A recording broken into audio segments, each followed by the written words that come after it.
రాత్రి పడుకుంటే కన్నీరు, ఏడుస్తూ ఏడుస్తూ ఏడుస్తూ దిండిని తడుపుకుంటూ నా దేవుడు జరిగిస్తాడా లేదా, నా జీవితంలో అవుతుందా లేదా, అసలు ఏమాత్రమో మార్పు జరుగుతుందా లేదా అనే పరిస్థితులు. అంత సంతోషం ఉండదు. ఫేక్ స్మైల్, నకిలీ నవ్వు. అందరి ముందు చక్కగా బాగున్నట్టు ఉంటారు.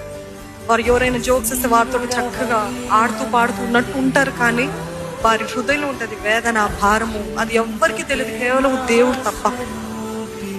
లేచిన వెంటనే ఇంకెందుకు జీవితం, లేచిన తర్వాత ఏంటి జీవితం అనే విసుగుతోటి లేస్తారు. ఎంతమందికి అనుభవం ఉందండి?